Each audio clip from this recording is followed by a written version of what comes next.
Hello, good evening. My name is Jamal Ibrahim Rafia, and I am from Brazil. In this hangout, especially, we are going to talk about what is Zeitgeist in English language. Thank you for your attention. Well, Zeitgeist.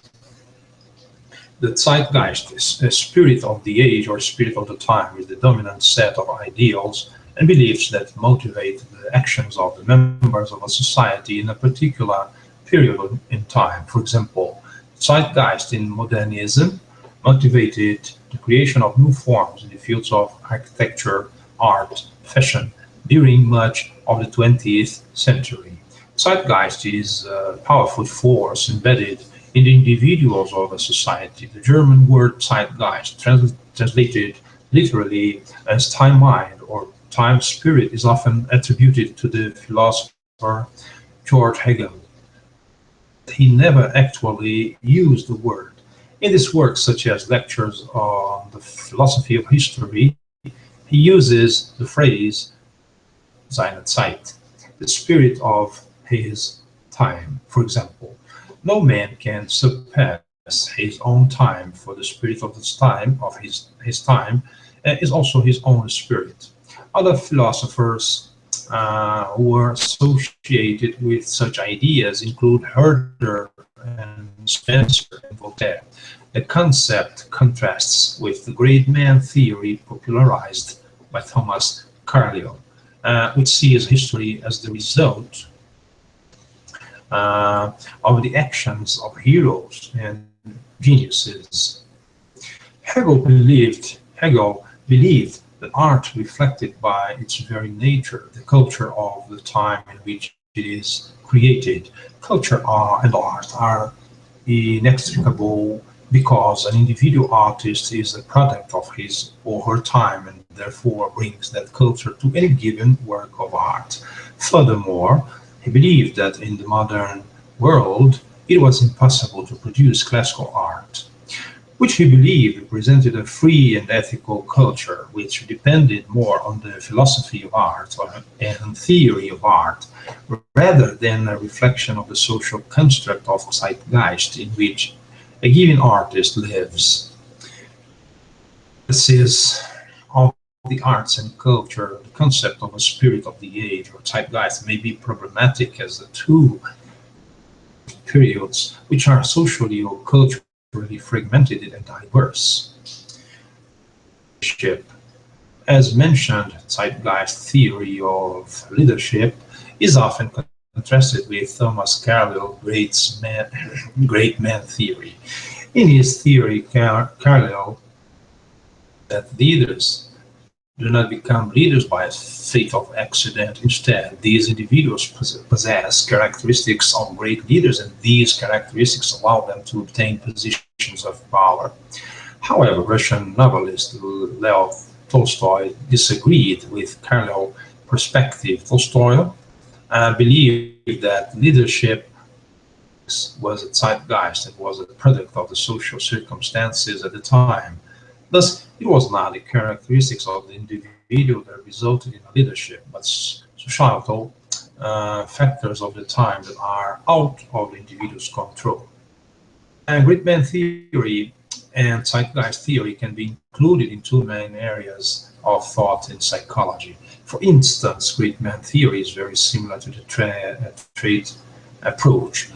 Trait researchers are interested in identifying the various personality traits that underlie human behaviors, such as conformity, social behaviors. Thus, they agree that leadership is primarily a quality of an individual and that some people are predispositioned to be a leader, whereas others are born to follow these leaders. In contrast, situationists researchers believe that social behavior is a product of society and its social influence is what determines human behaviors. Therefore, situationism is of the same opinion as zeitgeist theory. Leaders are created from the social environment and are molded from the situation of Zeitgeist also relates to the sociological tradition that stems from Emily Durkheim and recently developed into social capital theory as exemplified by the work of Patrick Hanaud. These two perspectives have been combined to create what is known as the interactional approach to leadership. This approach asserts developed through the mixing of personality traits and the situation. Further, this approach was expressed by social psychologist Kurt Lewin um, by the equation B equal F parenthesis P comma E, where behavior B is a function F of the person P and the environment E. Examples in sciences: errors of illusion are not readily because uh, the shared beliefs and assumptions of a particular era that support them come from the zeitgeist. An example can be seen with Henry Hogg Goddard and Louis Thurman. The consensus in the 20th century was that existing psychology tests adequately measured basic intelligence in diverse groups of people. The more recent consensus is that culture fair tests need to be developed, which may or may not be true, but because of the zeitgeist in those times, the cross-cultural validity of existing tests was not questioned. Failure to question research findings that agree with prevailing political and philosophical ideology represents one of the effects of the zeitgeist. The zeitgeist does not always have negative effects. It can stimulate new ideas and creative solutions to problems. An example is seen in the different models and metaphors chosen to describe behavior and consciousness. If Charles Darwin had not lived, of evolution would still have been published. The British naturalist Alfred Wallace had come to almost exactly the same theory as Darwin concerning natural selection. They jointly presented their idea to the public in Darwin. If Darwin had not lived there, still would have been advocates for evolution by the zeitgeist of the time period and the spurring of new thoughts and ideas outside of the usual biblical explanations for differential species existence. The zeitgeist of the time shows that natural selection been introduced to the public. The zeitgeist of the 1920s revolved around logical positivism. Due to this, the great men of the time were able to impact psychology, such as Watson, Tolman, and this is important because their work on behavioral psychology was able to work against eugenics. Before the time, behavioral psychology was not able to impact the field since it did not fit with the spirit of the times. For example, wrote a paper on knee-jerk in 1902 came too early to have the impact it deserved. B. F. Skinner being unsettled during the cognitive revolution of the zeitgeist in psychology. The zeitgeist was changing during this time. People wanted to show more interest in humans and more interested in personality psychology.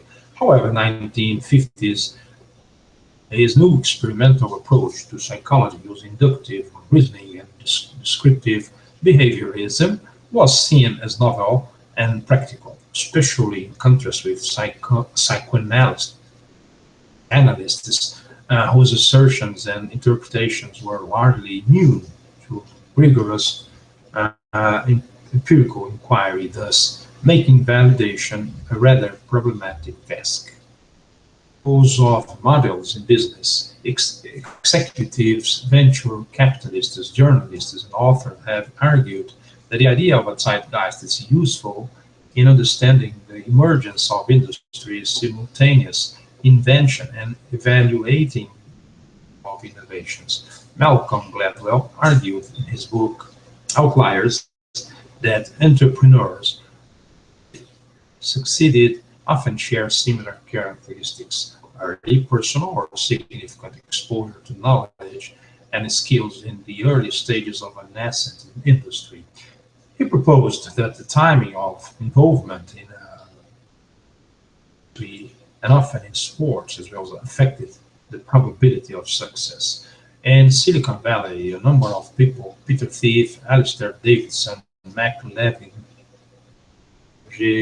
G. Gar, Vinod Khosla, have argued that much of the current 2014 innovation has been shaped by easy access to the internet, open source software, component technologies for both hardware and software. Example software libraries, SaaS, and the ability to reach narrow markets across the global market. Peter Thiel has commented, so much incrementalism now.